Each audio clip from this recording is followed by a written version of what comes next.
truck 4, copy. We're currently level 0. We'll get someone started as soon as they're available. Engine 74, AMR is level 0. Level 0. That's code for when someone calls 911 in need of an ambulance, but there isn't one available.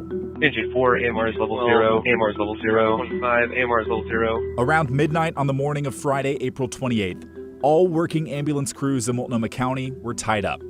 Truck 1, AMR is level 0. Dispatchers told fire crews they're on their own to treat medical issues. Then this call came in. Engine 19, AMR is level 0 at Northeast Gleason and Northeast 82 for a female down in the street. The dispatcher had one detail wrong. It was a man in a wheelchair who was badly hurt. He had been hit by a hit-and-run driver while trying to cross the street. Police said they believe he was in or near a crosswalk. The dispatch log from that night shows someone called 911 at 12:10 a.m. Firefighters arrived just 4 minutes later at 12:14. An ambulance didn't. Not for 28 more minutes. And engine 19, you're going to have medic 339. Engine 19, copy. Without a doubt, if you have an ambulance on that call, when the call comes in, you at least give that person the benefit of the doubt. You at least give that person the ability to have a chance to live. The man in the wheelchair died at the scene. His death is an open investigation, and Portland police still haven't released his name.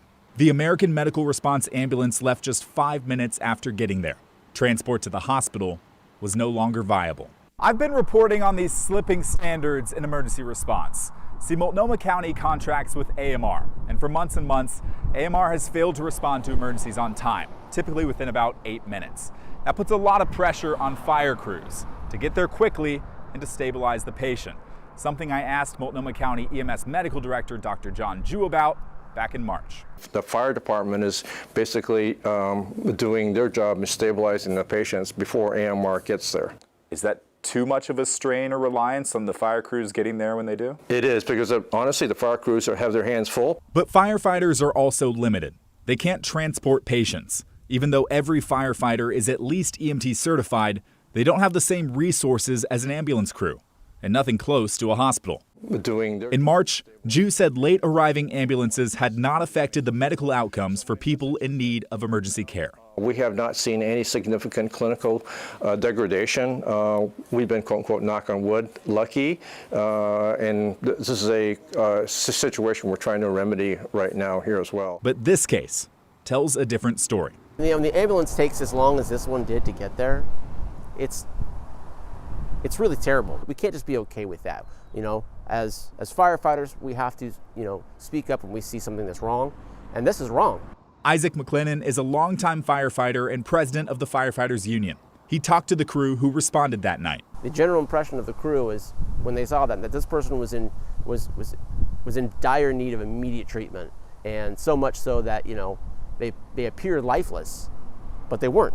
They were alive, and that means that escalates us to the maximum level of our ability. KGW has video of firefighters providing first aid to the man in the wheelchair. We're not showing that part of the video due to its gruesome nature, but the video does show the man moving his arm on his own power well after fire crews and police arrived. McLennan says there was no practical way firefighters could have transported this man.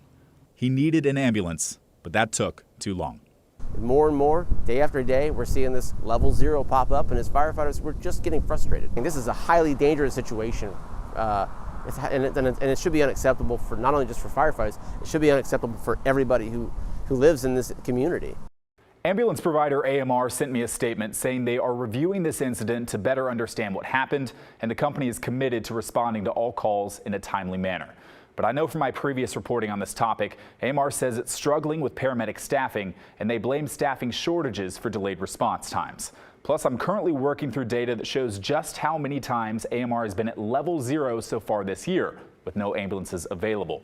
I'll have that update soon. Evan Watson reporting.